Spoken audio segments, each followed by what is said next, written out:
Irmãos, Salmo de número 11, no verso 4, a palavra do Senhor diz assim: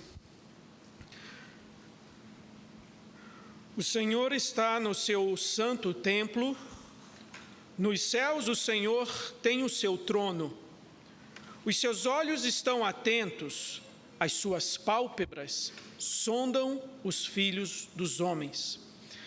Juntos nós vamos agora entoar o hino congregacional de número 10.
Ainda em pé, vamos orar.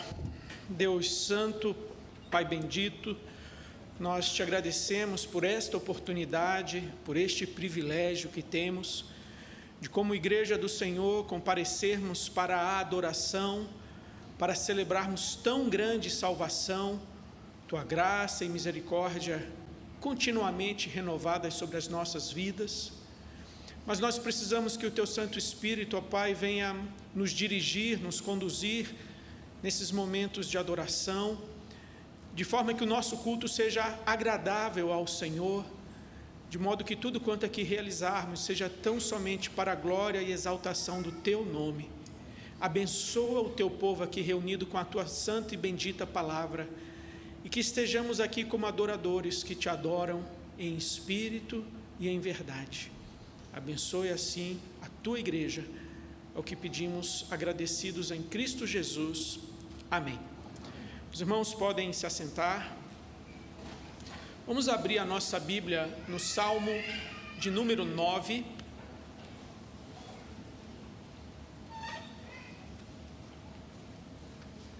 Salmo de número 9.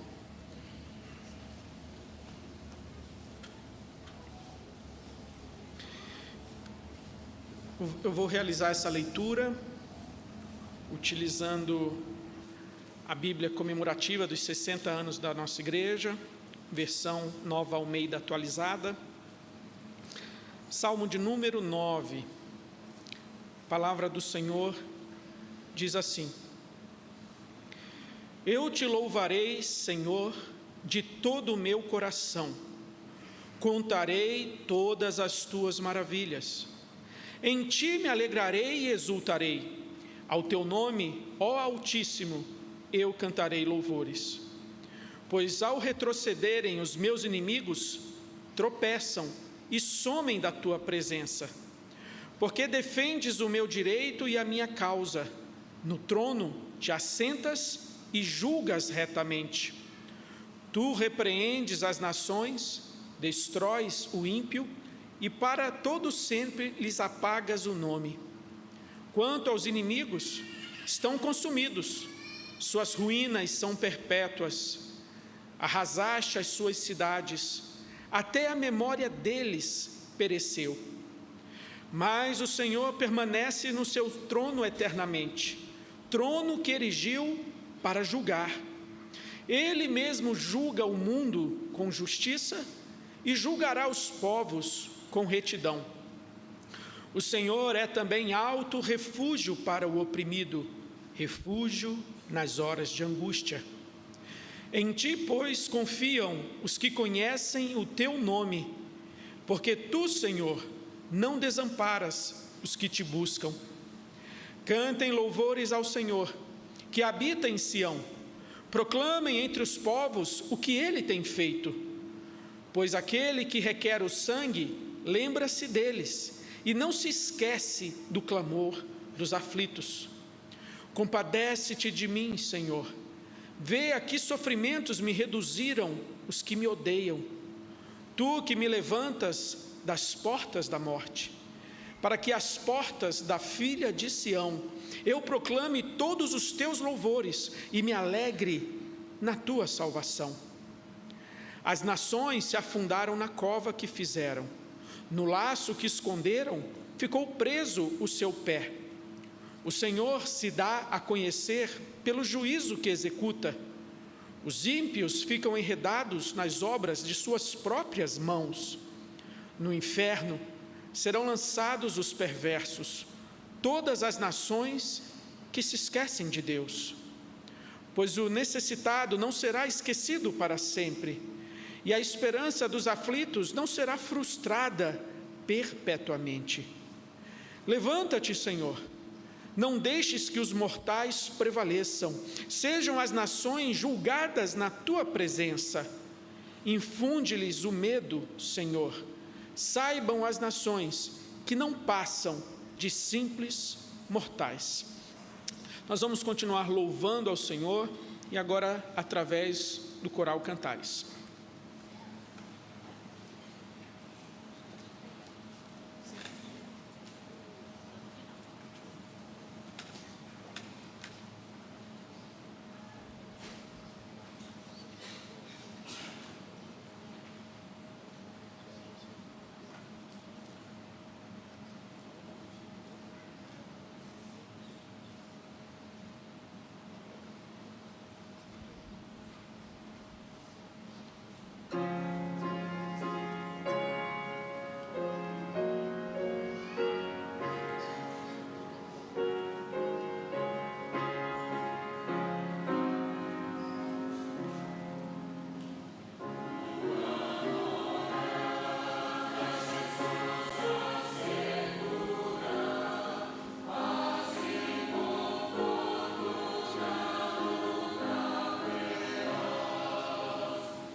para nós, vendo as nossas misérias, os nossos pecados, as ofensas que cometemos ao Senhor, e é o momento de pedirmos perdão, tendo a certeza do perdão dos nossos pecados, pelo sangue de Cristo Jesus.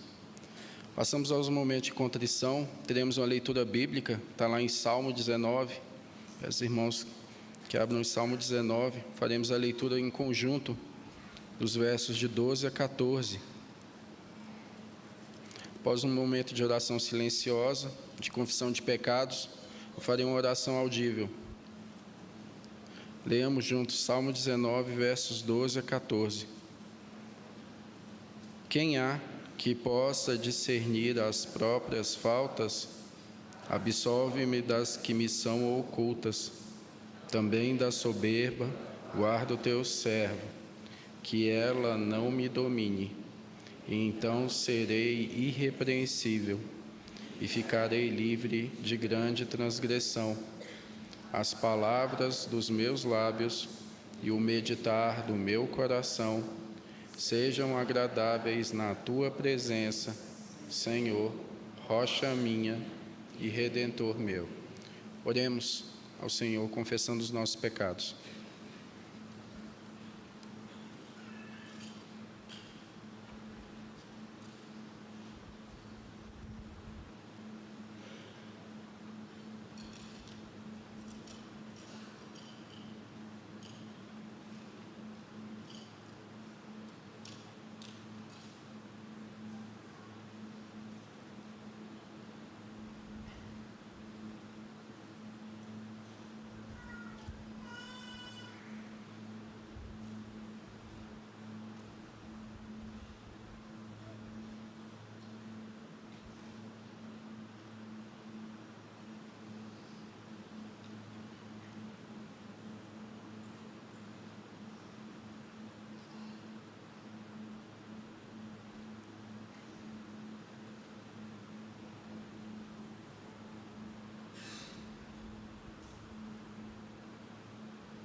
Senhor Deus e Pai, Redentor nosso, Criador de todas as coisas, o Senhor e mantenedor de tudo, o Senhor que conduz as nossas vidas, o Senhor que nos sustenta. Deus, nós nos achegamos nesse momento, ó Pai, após ter adorado o Teu nome, ter cantado, exaltado a Sua grandiosidade, o Teu poder, a Tua glória, a Tua majestade. Agora, nesse momento, ó Pai, olhamos para nós, Seus servos, ó Pai, que alcançados pela Tua graça da salvação, temos a certeza, ó Pai, que não somos condenados pelos nossos pecados, porque o sangue do Teu Filho, ó Pai, nos lavou, nos redimiu. Mas, Senhor, mesmo tendo essa certeza, Senhor, na nossa caminhada diária nós pecamos, nós falhamos, nós cometemos atos, ó Pai, que ofendem a Tua santidade. Deus de amor, nesse momento nós nos colocamos diante do Senhor, ó Pai, pedindo perdão pelos nossos pecados. Que as nossas falhas, ó Pai, não nos façam entristecer, ó Pai. Que não estejamos separados do Senhor, ó Pai, tristes por conta dos nossos pecados, ó Pai. Que o Senhor possa perdoar-nos, ó Pai, e que, tendo a certeza do Teu perdão, ó Pai, possamos confessar também os nossos pecados, deixá-los de praticar, e que sigamos em novidade de vida, ó Pai, em santidade diante do Senhor. Deus, tenha misericórdia de nós, tire de nós, ó Pai, tudo aquilo que não Te agrada. Deus, que os nossos caminhos possam ser aplainados, ó Pai, pela Tua palavra, que sejamos, ó Pai, diligentes, zelosos, ó Pai, no observar as Tuas leis, observar a Tua palavra, e que assim, ó Pai, possamos andar buscando, ó Pai, viver de forma mais santa diante do Senhor, ó Deus. Tenha misericórdia de nós, perdoa os nossos pecados, é a oração que fazemos em nome de Jesus. Amém. Tendo a certeza que o Senhor perdoa os nossos pecados, vamos celebrar ao grandioso Deus por meio da equipe de Cântico Atos do Louvor e depois do coral Cantares.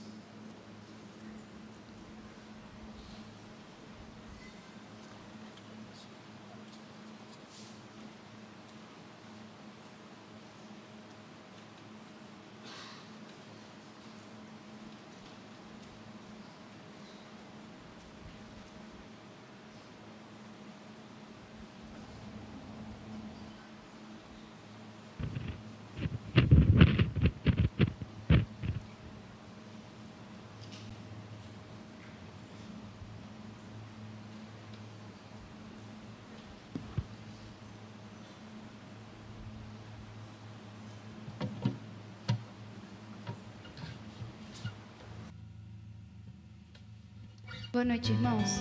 Eu convido aqueles que puderem que ao som dos instrumentos se coloquem de pé e vamos continuar nosso louvor a Deus.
noite chegar, tu és quem me guia. Se a tempestade me alcançar, tu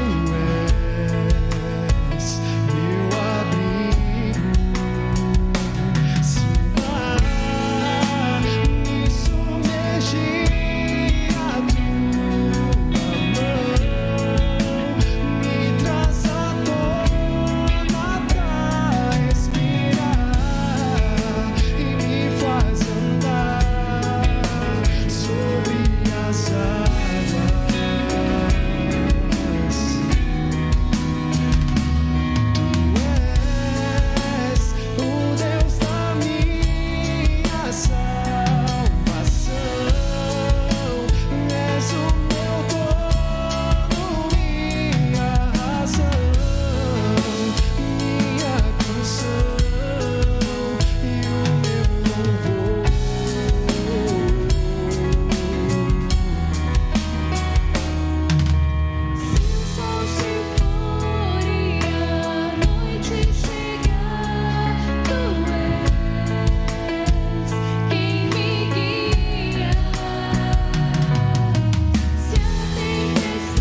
Saúde a igreja com a graça e a paz do nosso Senhor Jesus. Boa noite, meus irmãos. A carta de Paulo aos Romanos abre de uma forma bem interessante. Ele é atraído por aquela igreja e ele ainda diz assim: a fé dos irmãos é conhecida em todo o mundo. Já imaginou as pessoas começarem a dizer assim sobre a segunda igreja? Que possamos transbordar Deus. É muito bom e muito bonito ver a igreja cheia. Que Deus continue nos abençoando assim, dessa maneira, meus irmãos. Meus irmãos, vamos orar pela saída das nossas crianças para o departamento infantil. Convido a igreja para baixar a cabeça comigo e vamos orar ao Senhor. Deus, obrigado por essa igreja. Obrigado porque ela tem militado, tem avançado e tem pregado o Evangelho. Que o Senhor possa atrair mais crianças para essa igreja. Que Itaguatinga inteira possa ouvir sobre a nossa fé, sobre a nossa alegria em Te cultuar. Que as pessoas possam vir aqui e enxergar nesgas da Sua glória, um pouquinho do Seu céu. Que as pessoas possam ver as nossas crianças alegres por estarem cultuando e Te louvando e Te adorando. Que essas crianças possam crescer em graça. Que as pessoas possam vir aqui porque somos uma comunidade que Te adora em espírito e em verdade. Que somos uma comunidade que Te ama. Que somos uma comunidade que transborda a Trindade Santa. Somos uma comunidade que aponta para o Senhor, que somos uma comunidade que exala o cheiro de Cristo, que somos uma comunidade santa. Deus abençoe as aulas das nossas crianças, abençoe os nossos professores e que essas crianças possam continuar firmes no caminho do Senhor. É o que nós te pedimos, em nome de Jesus. Amém. Vamos passar agora para o nosso momento de consagração. Convido o nosso diácono André.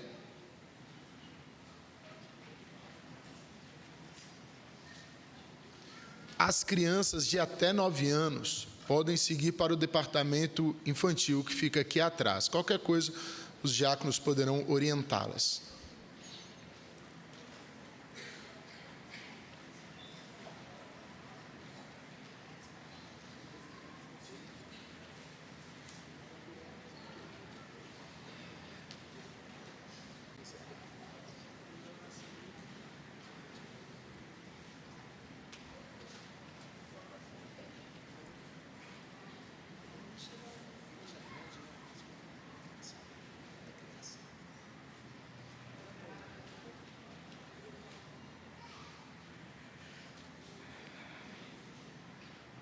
Oremos, irmãos. Senhor Deus, nosso Pai, Pai de amor, Pai de infinita bondade e misericórdia, nosso eterno e soberano Rei. Queremos lhe agradecer, ó Pai, pela Tua graça sobre as nossas vidas, graça essa que nos permite ter o sustento financeiro, graça esta que nos permite, ó Pai, termos o alimento todos os dias na nossa mesa, para as nossas famílias. Graça que nos permite termos um lar, ó Pai. Termos esse tempo maravilhoso para poder adorá-lo, para poder adorar a Ti, para poder louvar a Ti e para poder estar junto a Ti, na Tua presença, ó Pai. E queremos nesse momento consagrar a Ti os dízimos e ofertas trazidos à Tua casa, à casa do tesouro, ó Pai. Que esses dízimos, ó Pai, que essas ofertas sejam única e exclusivamente para a honra e glória do Teu santo nome, Pai, para o crescimento do Teu reino. Dê sabedoria a todos que irão utilizar esses recursos, ó Pai, ao conselho, a todos, ó Pai. E que possamos sempre trazer à Tua casa o Seu dízimo com alegria no coração, ó Pai, com amor. É a oração que Te fazemos, no nome santo de Jesus. Amém.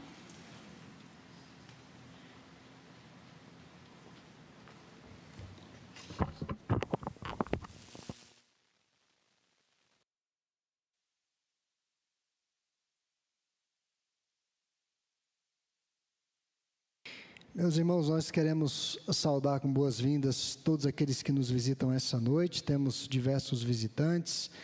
Se você está nos visitando, eu pediria a gentileza de você ficar em pé onde você estiver, para que a igreja possa dar as boas-vindas. Temos aqui alguns jovens que estão nos visitando. Temos mais? Mas se porventura você ficou constrangido de ficar em pé, saiba que é muito bem-vindo à nossa igreja, se sinta abraçado pela Segunda Igreja Presbiteriana de Taguatinga, uma igreja que vive para pregar o Evangelho. Eu quero dar destaque apenas a um aviso do boletim, que é a palestra para o grupo da terceira idade, no próximo sábado, às 16 horas, aqui no nosso templo. O secretário-geral do trabalho da terceira idade, reverendo Pinho Borges, é um pastor de Recife, ele estará conosco numa palestra voltada para esse grupo. Hoje de manhã até brinquei que se você já está aí na faixa dos 55, é bom você já ir treinando para entrar. Então, venha participar. É um pastor que tem uma palavra muito boa, extremamente adequada para essa faixa etária. Então, fica o nosso convite para que a nossa igreja participe. Eu convidei irmãos da terceira idade do nosso presbitério e da primeira igreja de Taguatinga, primeira igreja presbiteriana de Taguatinga. Conversei com o reverendo Adriano e falei, vamos fazer uma parceria, no sentido de juntar esse grupo. Então, nós vamos ter um grupo expressivo de fios de prata aqui. Alguns pintam, né? Mas fios de prata no próximo sábado. Vamos abrir a palavra do Senhor no primeiro livro de Moisés, chamado Gênesis, no capítulo 2. Nós vamos dar sequência à nossa exposição, já iniciada nesse ano, em janeiro, no mês passado. Expectativa de 26 sermões, mais ou menos. Vamos ver como Deus vai nos conduzir. Antes da leitura, vamos dedicar alguns instantes para orações silenciosas e de intercessão em favor de irmãos nossos que estão enfermos, especialmente aqueles acometidos pela virose, a dengue. Então, temos irmãos nossos que estão hospitalizados, alguns receberam alta, estão em casa, mas a recuperação não é tão imediata. Tem uns dias ainda de fortalecimento, então vamos orar para que o Senhor recupere por completo os nossos irmãos. Então vamos dedicar alguns instantes para orações silenciosas e na sequência nós procederemos à leitura da Escritura. Vamos orar.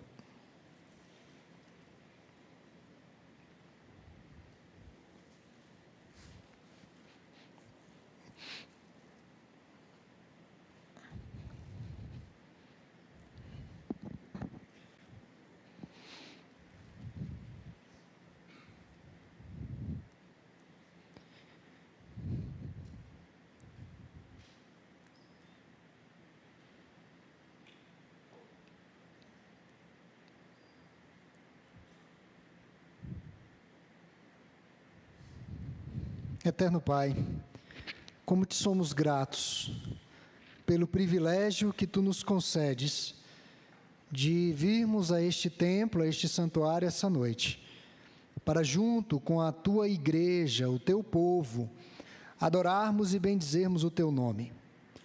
A Tua palavra, no Salmo 133, no verso 1, nos diz que, ó, como é bom e agradável viverem unidos os irmãos.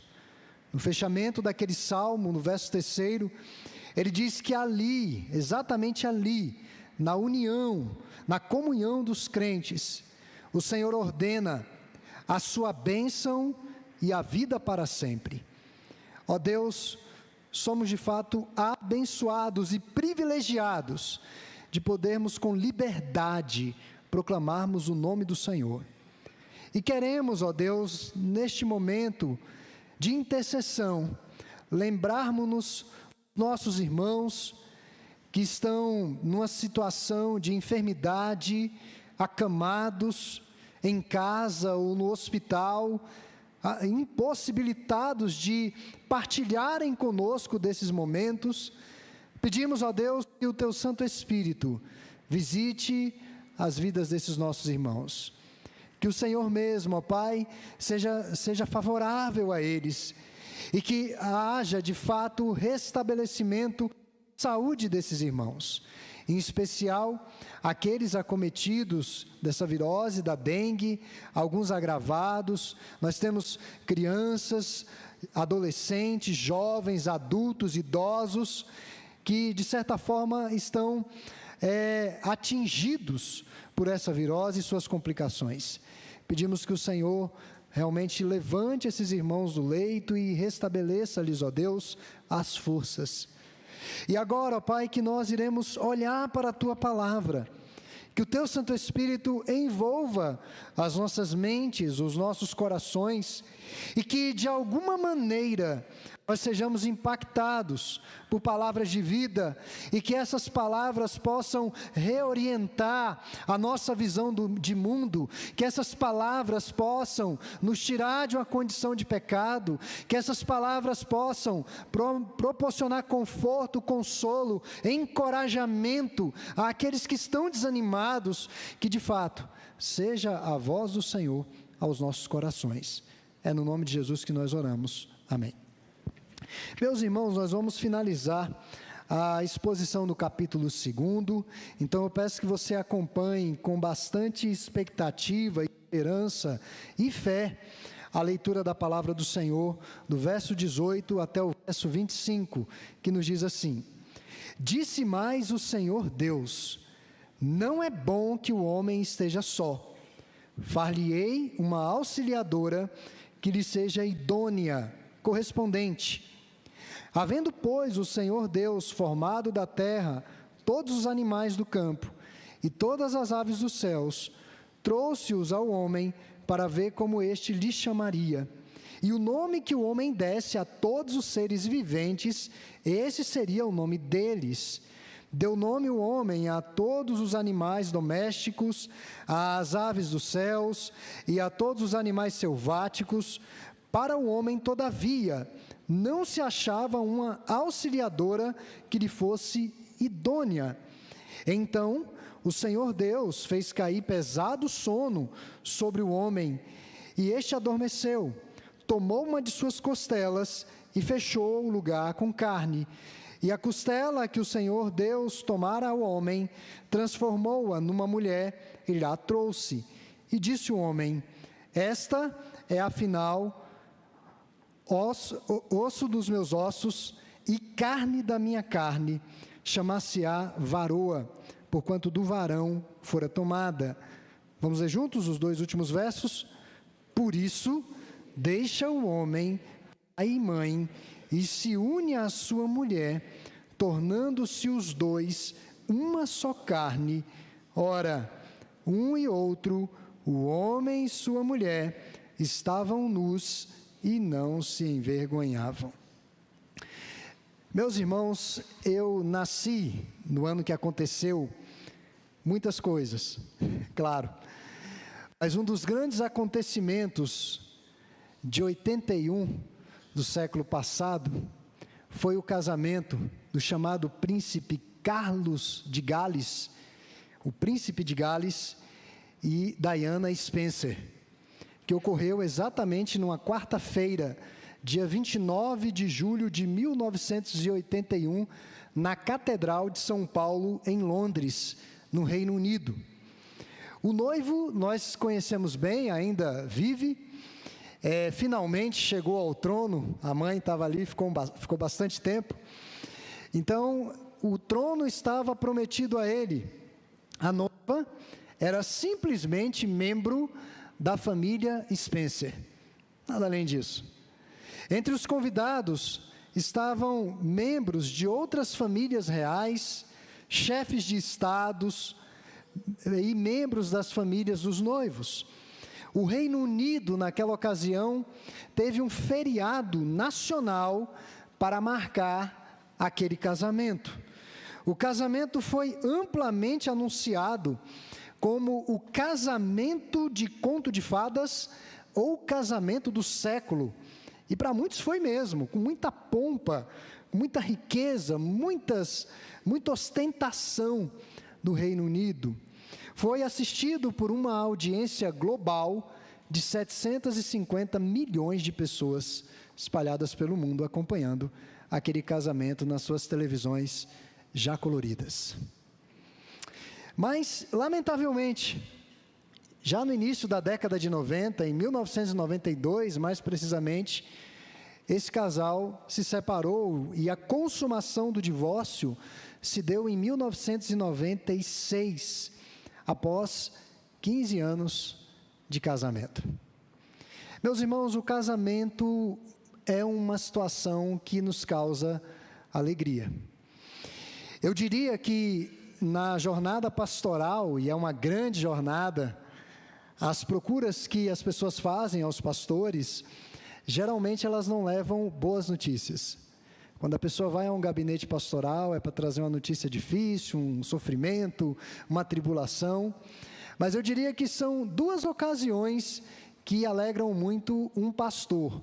A primeira é claro, profissão de fé, batismo, etc. Isso daí, indiscutivelmente, né, de uma criança, de um bebê, de um adulto, isso daí nos alegra muito, e geralmente as pessoas nos procuram para agendar datas e etc. Mas uma outra situação que nós nos alegramos profundamente é datas de casamento. Previsão de que vão acontecer casamentos. Eu digo, já dando algum spoiler aqui, que vamos ter casamentos esse ano aqui. Então, irmãos, o casamento é algo que faz parte da existência humana. E o casamento não é uma invenção humana, uma convenção social. Não pode ser. E nós vamos ver um pouco dos aspectos do casamento. Mas eu quero chamar a atenção aqui para o contexto desse trecho que acabamos de ler. Nós vimos na semana passada que esse trecho integra o objetivo de Moisés em preparar o cenário para aquele aterrador incidente do capítulo 3, a chamada queda do homem. Moisés está preparando, na verdade Moisés está contando com mais detalhes como foi o sexto dia, especialmente como foi a criação do homem e como foi a criação da mulher. Nós vimos no domingo passado como Deus demonstrou a sua bondade em criar o homem e instalá-lo em um paraíso, literalmente um paraíso, fartamente irrigado, com pedras preciosas, frutífero, abundante e uma terra a ser explorada. E nós vimos um destaque na narrativa aqui, do verso 4 até o verso 17, que o Senhor estabeleceu várias vegetações, árvores, mas duas árvores saltam aos olhos. Uma delas é uma árvore, e estavam no centro do jardim. A primeira árvore, a árvore da vida, era um fruto que o homem consumia e era uma espécie, muitos teólogos caminham por aí, não dá para dizer se era isso, um antioxidante que fazia com que o homem vivesse os seus 30 anos para sempre, que é a plenitude da vida humana, sem cabelos brancos, sem rugas e etc. E com todo o vigor físico. Isso é uma teoria, tá, irmãos? Mas a árvore da vida estava plantada no centro do jardim, e mais próximo a essa árvore da vida havia uma outra árvore, é a árvore do conhecimento do bem e do mal, a qual o Senhor Deus disse ao homem para que ele não comesse desse fruto. E nós vimos que muito provavelmente haviam várias árvores com o mesmo fruto da árvore do conhecimento do bem e do mal, mas o Senhor estabeleceu um limite, uma fronteira para que o homem não ultrapassasse. Em tudo, nós vimos Deus manifestar o seu amor e a sua bondade. Mas a bondade de Deus, ela não se encerrou na criação do homem, graças a Ele mesmo por isso. Como seria horrível um mundo só de homens do sexo masculino. Se Deus tivesse escolhido uma maneira de reprodução, sei lá, né? E vários homens, eu acho que seria muito ruim. Recentemente nós discutimos no planejamento um acampamento da UPH. E eu fui sincero, não fui? Falei, irmãos, deve ser horrível passar 2 dias só com homens. Parece que caiu por terra o acampamento. Então vai ser um encontro no dia mesmo.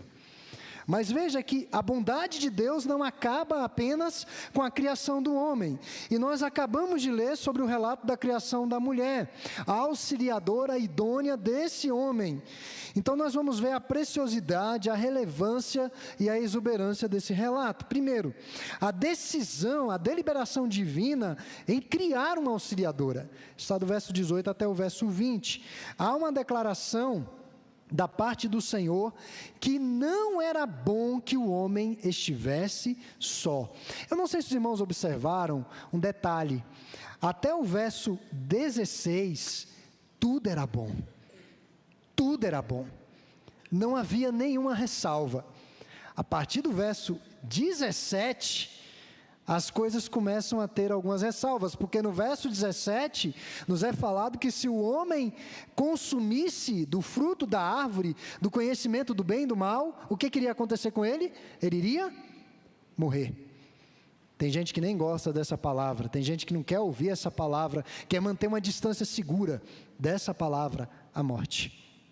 Então começa nesse campo de tanta bondade, surgirem coisas que não eram tão boas. E já aqui, no verso 18, nos diz que não é bom que o homem esteja só. Irmãos, há reflexões assim profundas em relação a isso daí.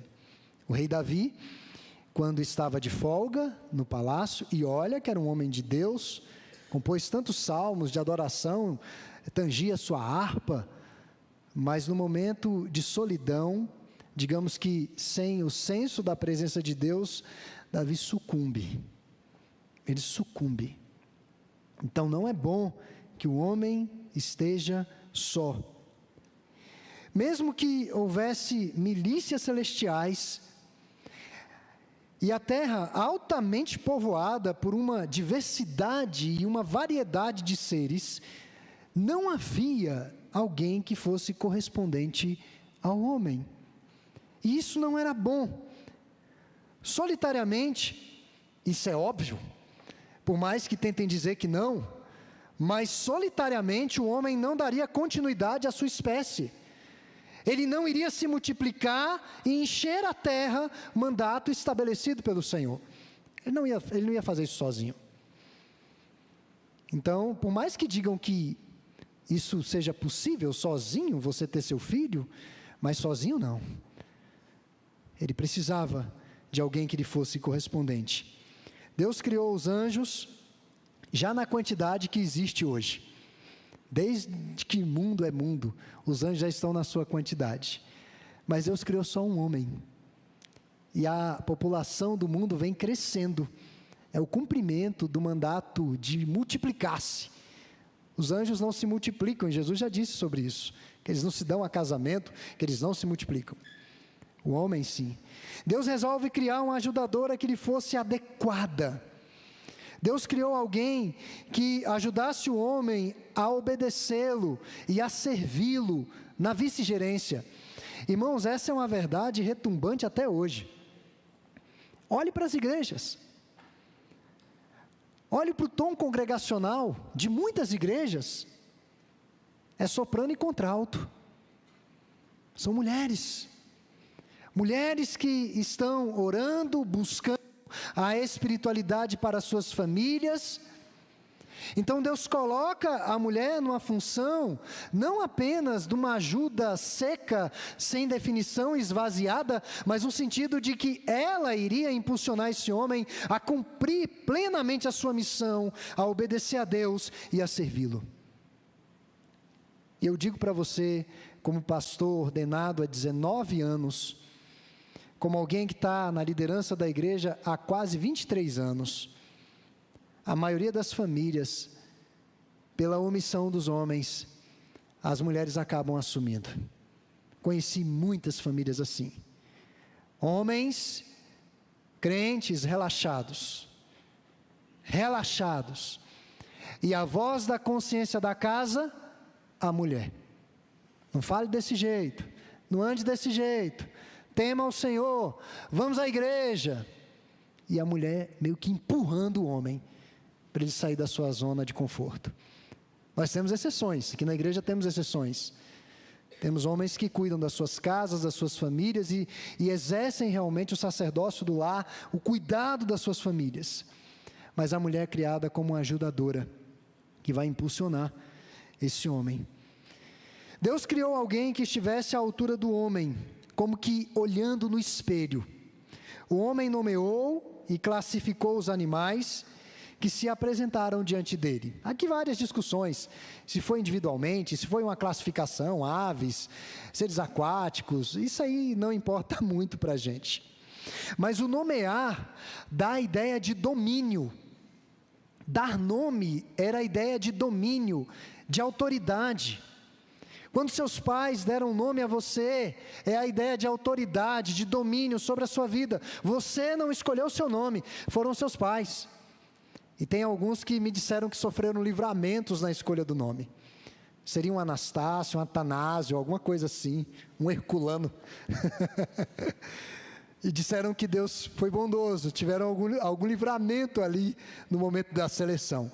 Mas a escolha do nome pelos pais é justamente essa ideia de ascensão e autoridade sobre a sua vida. E Deus diz, olha, nomeie a criação, dê nome aos animais, domine sobre a criação. Então aqui nós vemos já o início desse mandato cultural, de dominar a natureza, compreendê-la, e criar uma nova cultura. O homem não nasceu pronto, mas o homem não nasceu um pré-histórico das cavernas, sem linguagem, doido, ou coisa dessa natureza, um selvagem. O homem não nasceu dessa forma. Mas o homem precisaria sim cultivar esse jardim, esse solo e desenvolver o mandato cultural, exercer domínio sobre a natureza. Hoje nós vemos uma certa inversão nisso. Parece que nós temos que nos submeter à natureza. Criaram até os chamados crimes ambientais. Preciso ter cuidado, que a polícia vem e te prende. Então, claro que tem os excessos, existem irresponsabilidades no manuseio do que Deus fez, mas a criação, ela é para ser dominada pelo homem, é para ser cultivada, é para ser devidamente desenvolvida. Ao nomear os animais, Adão percebeu que eles vinham em pares. Ele não encontrava nenhum animal que fizesse par com ele, nem mesmo um macaco para os evolucionistas, que dizem que é um primo, só se for deles, meu não. Nem mesmo o macaco, ele viu como um par, que lhe fosse correspondente, um gorila, um orangotango, ou o que queiram chamar. Ele olhou e disse, não, nada disso aqui está correspondente a mim. Ele percebeu. Meus irmãos, aqui nós temos uma das bases que Moisés vai se valer, para quando ele vai escrever em Levítico, para combater o chamado bestialismo, que é o sexo com animais, que existia e existe nos nossos dias. Não se engane, existia e existe. Então Moisés está lançando a base, o fundamento para todas aquelas ordenanças de Levítico, e são muitas, algumas relacionadas ao culto na sua maioria, mas outras relacionadas a como que você se relaciona com a natureza, com os animais, com o seu semelhante. Então Moisés está lançando essas bases. E nós vemos efetivamente, Deus decide então criar a mulher. E do verso 21 a 25, Deus cria a mulher. O homem adormece, Deus não queria que o homem sofresse. Alguns teólogos dizem que é a primeira cirurgia que acontece, porque o homem dorme, é uma espécie de anestesia, e Deus lhe rasga o lado, lhe tira uma costela, fecha aquele lugar com carne, e ao criar o homem ao criar a mulher, a partir da costela do homem, Deus infunde nela a sua imagem e a sua semelhança. Ou seja, a mulher é igual ao homem em importância, em dignidade, em honra, em valor. A mulher é igual ao homem em tudo, ela não é inferior ao homem. O machismo é uma deturpação e uma afronta ao que Deus fez. O machismo é pecado contra a ordem criacional do Senhor. Eu acho bonito em algumas famílias, principalmente as matriarcas mais antigas, quando os filhos falam, essa é a nossa rainha. Ou seja, essa é a nossa rainha, nós vamos servir a nossa rainha, nós vamos cuidar dela, nós vamos ouvi-la, nós vamos honrá-la, nesse sentido. Essa passagem fora comentada, e é muito conhecido isso, essa frase, esse dito que eu vou proferir aqui, e quem fez foi um poeta, um pastor presbiteriano, reverendo Matthew Henry, e é uma passagem que eu tenho usado nos casamentos, e eu acho que eu vou usar mais. Ao olhar para esse texto sobre a criação da mulher, o reverendo Henry diz o seguinte: a mulher não foi feita da cabeça do homem para não dominá-lo, então não tente dominar, nem de seus pés para ser pisoteada por ele, mas ela foi feita do seu lado para ser igual a ele, debaixo do seu braço, para ser protegida por ele e perto do seu coração para ser amada por ele. Eu acho que a esposa dele ficou muito feliz com essas palavras. Mas essa é uma grande verdade. Quando Adão finalmente vê a mulher pela primeira vez, nós temos o relato de um amor à primeira vista. Eu sempre costumo brincar aqui, né, que se as mulheres são bonitas, imagine Eva. Eva deveria ser muito bonita, porque ela é a mãe de todas as mulheres. Então Adão vê aquele mulherão nas teses vandônicas, né, do reverendo Evandro. Ele entendia que Adão foi criado com mais ou menos 30 anos. Essa era a tese dele. Então ele vê aquele mulherão na sua juventude, no ápice da sua juventude, e ele se apaixona por aquela mulher. E quando ele profere essa poesia, esta é osso dos meus ossos e carne da minha carne, nós temos a primeira poesia na história da humanidade. É como que se ele dissesse assim: é essa mesmo, finalmente, eu passei o dia vendo pares, nem o macaco deu, mas é essa daqui que eu estou vendo, é isso que eu estava esperando. Meus irmãos, e Adão tinha consciência de que eles eram iguais, equivalentes, embora diferentes, macho e fêmea.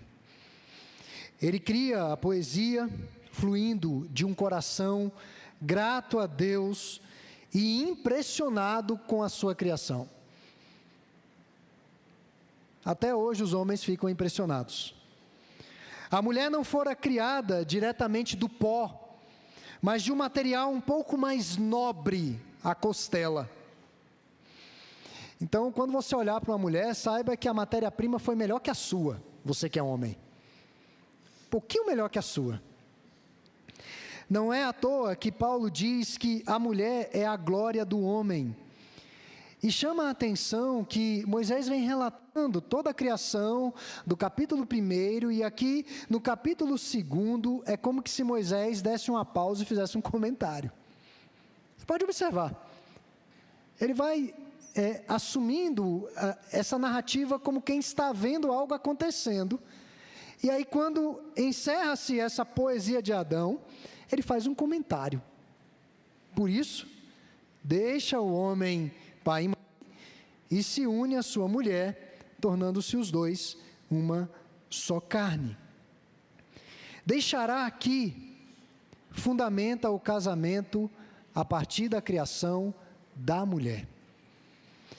Ou seja, o deixar aqui, nós sabemos muito bem, quando eu preparo noivos para se casarem, nós ficamos numa tensão entre o deixar e o honrar.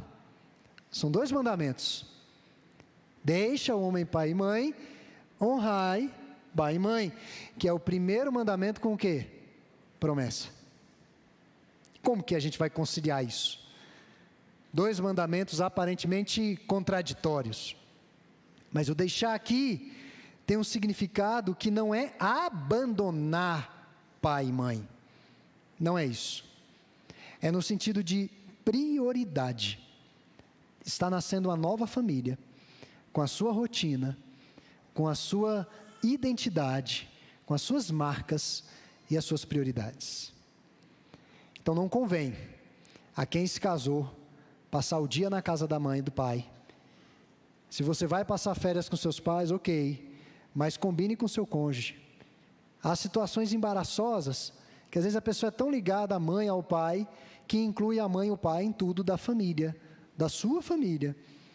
E as crises às vezes começam aí, os problemas começam aí.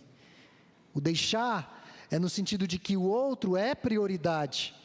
É preciso estar alinhado com o outro. Não significa que você não vai viajar com seus pais, passar férias com seus pais, recebê-los em sua casa, ir à casa deles. Não é isso, vai continuar. Mas a prioridade tem que ser o seu cônjuge. Quantas esposas que às vezes chegam e dizem, olha pastor, não sou prioridade para o meu marido, a prioridade dele é a mãe. E esposas da mesma forma, porque não entenderam esse comentário que Moisés faz. Deixará o homem pai e mãe e se unirá à sua esposa. Se unem numa relação íntima, ambos vivendo sob o mesmo jugo. Aqui deu origem ao conceito do casamento como um pacto ou uma aliança celebrada entre um homem e uma mulher. E veja que das poucas instituições na terra, essa é a única instituição estabelecida por Deus para fazer uma analogia entre o relacionamento de Cristo e a sua igreja. É o casamento. É uma aliança. Não é só a festa. Muitos se preocupam demais com a festa. Impressionar os outros. Se endividar por 5 anos com o financiamento. Para ter uma comida refinada, uma música refinada. Mas é uma festa linda. E aí o casamento está sustentado nessa base. A festa se desvanece. A música passa, a comida passa. Tudo isso se desvanece. Qual é o fundamento? O que vai ficar? Deixará o homem pai e mãe e vai se unir. Essa palavra união, ela começa a remeter ao pacto, à aliança. E nós que cremos na teologia da aliança, nós cremos que Deus entra conosco em aliança, num pacto. Nós cremos que os dons e a vocação de Deus são irrevogáveis. Nada nesse mundo pode mudar o que Deus já fez em relação a nós. A consumação da obra de Cristo, a salvação de Cristo, nem mesmo o diabo endiabrado com todo o inferno pode nos tirar das mãos de Deus. Então veja que essa expressão se une, guarde essa expressão se une, eles estão juntos, eles não podem ser separados. Nós que acompanhamos situações que chegam a esse extremo, nós vemos o que uma separação traz. Ela prejudica os dois lados. E teve um caso que me chamou a atenção, que a maioria chega para comunicar mesmo, eles não chegam para tratar, mas eu achei um comunicado diferente. Eles chegaram, os dois absolutamente maduros, sentaram na minha frente e disseram, pastor, vamos separar? Tudo pacífico, pastor, como um acordo. Conversamos muito, nos entendemos, estamos fazendo mal um para o outro, está tóxico. Vamos nos separar. Já tentamos de tudo, pastor. É tudo pacífico, não tem problema nenhum. E aí eu dei os meus conselhos como pastor, né? Não posso me esquivar da minha responsabilidade. Meus irmãos, aquela pacificidade, uma semana depois virou um transtorno. Que começou com os bens, com os filhos, isso foi se estendendo e até hoje está um transtorno. Casamento de mais de 20 anos. Então perceba que esse princípio é estabelecido por Deus. Há uma união, uma só carne. Eles estão juntos. Eu gosto muito de fazer uns bifes lá em casa. Às vezes sai pela culatra, sai duro. Teve um dia que eu fui comer, eu falei, meu Deus, vai cair os dentes aqui. O açougueiro me vendeu a carne errada, só pode. Isso aqui está para lá de um colchão duro, né? Mas eu gosto de fazer uns bifes, eu compro uma quantidade boa de carne, eu congelo. E eu não sei se quem cozinha já percebeu que quando você corta carne em bife e congela, quando você vai descongelar é um problema, porque aquele sangue vai sair e o que é melhor está saindo. E lá no centro é mais difícil de descongelar. E aí, às vezes, pela falta de paciência, a gente vai mexendo na carne e puxa, e rasga. Rasga porque no processo do congelamento meio que se tornaram uma só carne. Aí na hora que você quer utilizar, rasga. Casamento, meus irmãos, uma só carne. Deus uniu aquele casal. Então nós vemos que aqui tem um conceito do pacto, da aliança, por isso que Paulo vai lançar a mão na analogia do casamento para o relacionamento de Cristo e a igreja. Jesus, quando vai falar de casamento, na verdade de divórcio ou coisas dessa natureza, Jesus diz, olha, no princípio não era assim no princípio, mas por causa da dureza do vosso coração em perdoar, foi autorizado a Moisés o lavrar a carta. Mas no princípio não era assim. Me chama a atenção, quer crise maior do que a que esse casal vai passar no capítulo 3? Eu quero saber se tem casal que passa por crise maior do que essa. Ter o seu relacionamento rompido com Deus, mas o princípio de uma só carne estava lá. E eles viveram muitos anos. Foi muito DR ali, irmãos. Séculos de DR. O que aconteceu naquele dia no jardim? Por que aconteceu isso? E não se separaram. Essa concepção do casamento confrontava todas as visões de mundo da época que encaravam com bastante tranquilidade e passividade a prostituição, o adultério, a prática da poligamia, que sempre tem alguém para me perguntar isso. Pastor, mas Deus no Antigo Testamento aprovava a poligamia, né? Engraçado que a maioria é homem que me pergunta isso. Eu digo não. Deus nunca aprovou a poligamia. Nunca. Eles fizeram por desobediência, por querer imitar os povos vizinhos, e todos que praticaram a poligamia arcaram com as consequências disso. O próprio Abraão, que teve que botar para fora de sua casa um filho, porque ele amava Sara. Ele não amava Agar, ele amava Sara. Então todos que praticaram a poligamia amargaram consequências, mas para os povos da antiguidade era comum prostituição, adultério, prática de poligamia, homossexualidade, bestialismos. Isso era comum, isso era aceitável, isso era aplaudido, isso aparecia na Globo, literalmente. Isso dava ibope. E é isso que as pessoas veem. E isso vai sendo naturalizado. Mas o que está no início? O que está no princípio? O que é ordem criacional para nós? O texto encerra dizendo que eles estavam nus. Uma vida de transparência, uma vida de inocência, de um para com o outro e com a criação. Mas quando o pecado vai entrar, nós vamos ver que isso vai mudar. E o estar nu agora é só diante do outro num contexto de intimidade, homem e mulher na aliança e no casamento. Isso não acontece mais. A não ser em Tambaba, praias de nudismo, mas é um escândalo, é um absurdo. Isso não é comum. Meus irmãos, quais aplicações nós podemos fazer desse texto que nós lemos e de tudo que vimos até aqui? Primeiro, que nós somos distintos dos animais. Esse ato de nomear aponta para essa distinção.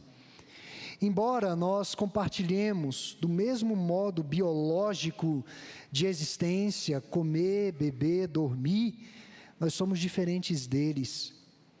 O homem não evoluiu a partir de um outro ser, não há a mínima margem para que isso seja inserido dentro de um entendimento cristão de antropologia.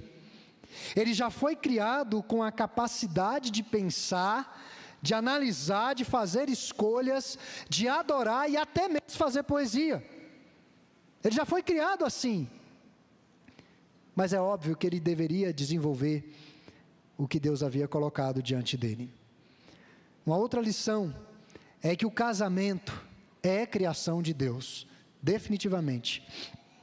Não se trata de uma convenção cultural ou social, é uma instituição divina que está baseada na criação do homem e da mulher.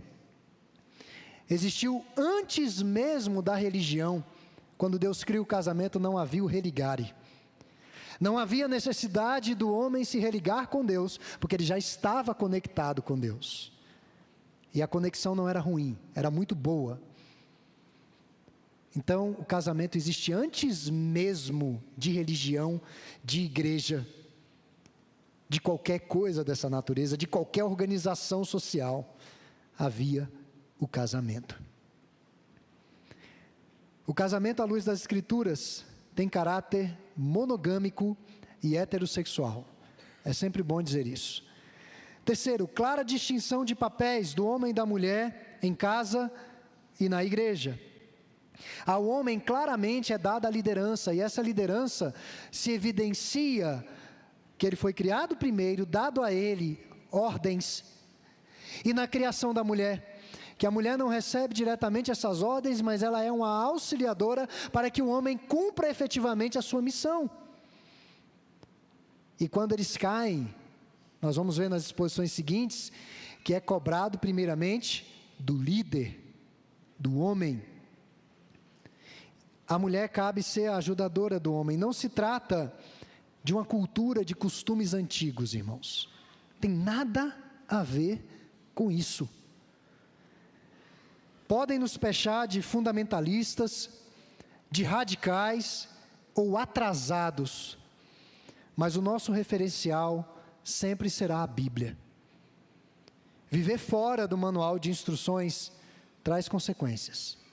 Viver fora do que Deus estabeleceu traz consequências. Nós não somos moldados pela cultura vigente.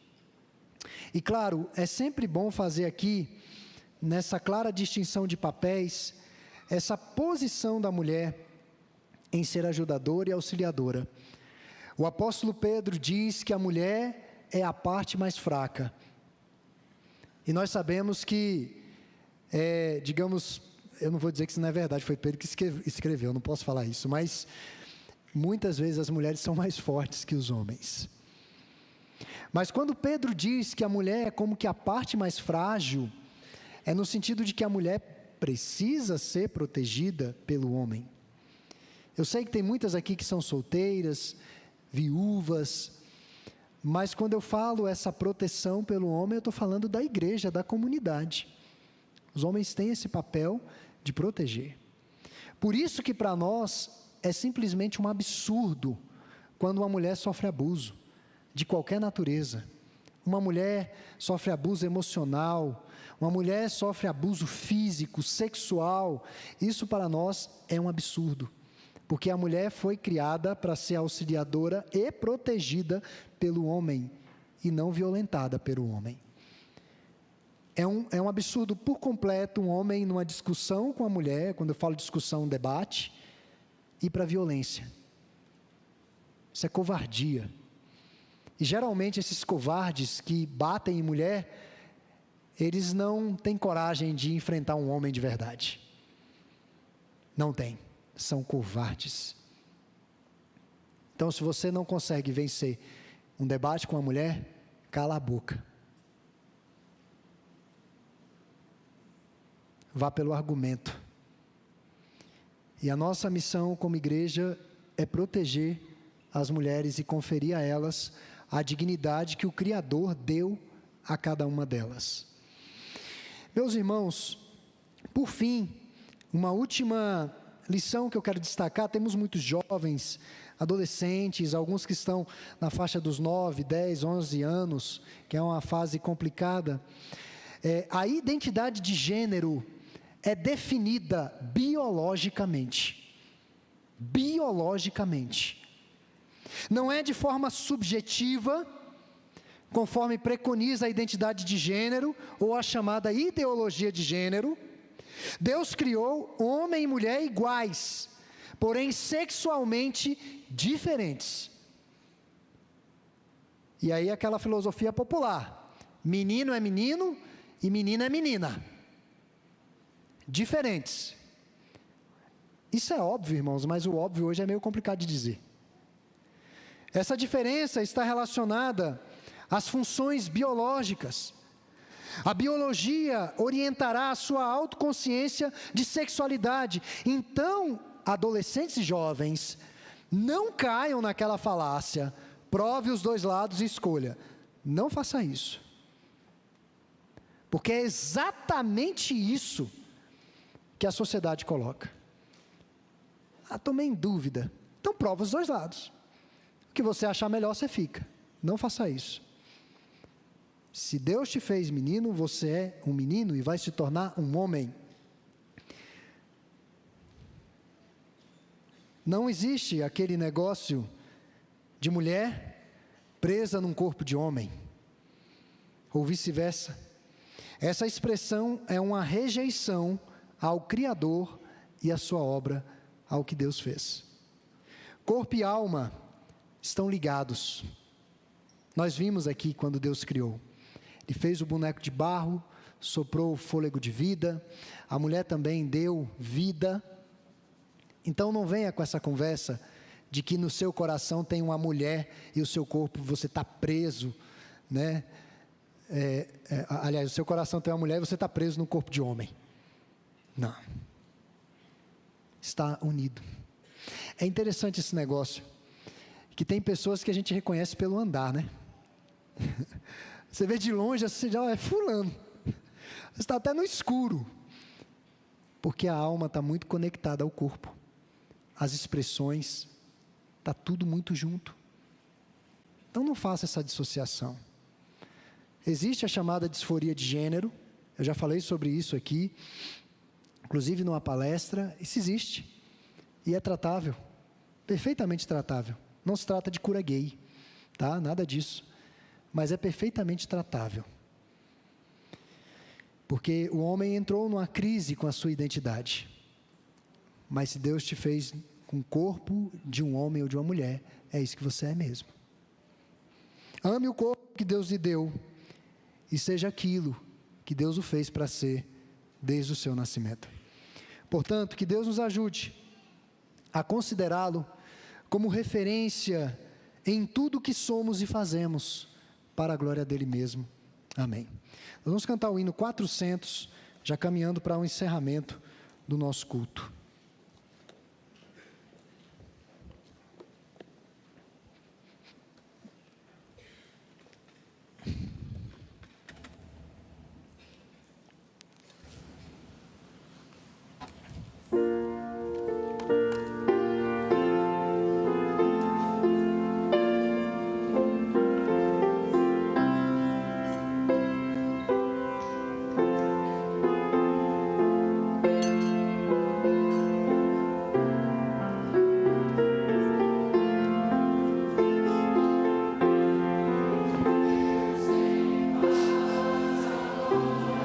Só um minutinho, irmãos, por favor, desculpa, tá? Vamos lá, mais uma vez.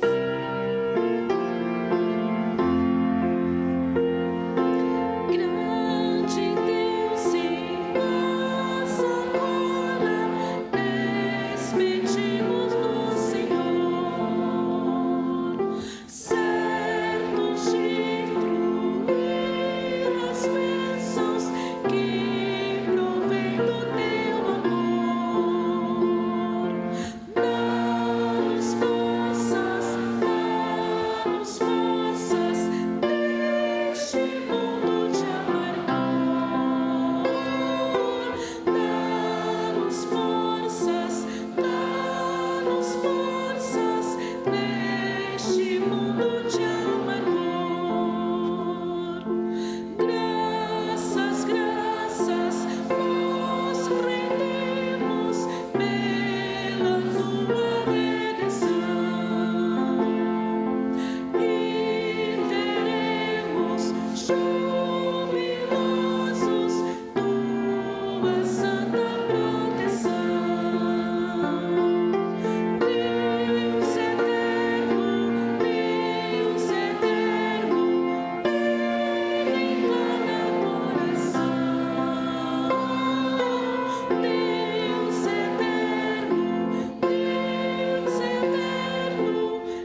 Vamos orar, irmãos, para o encerramento do nosso culto.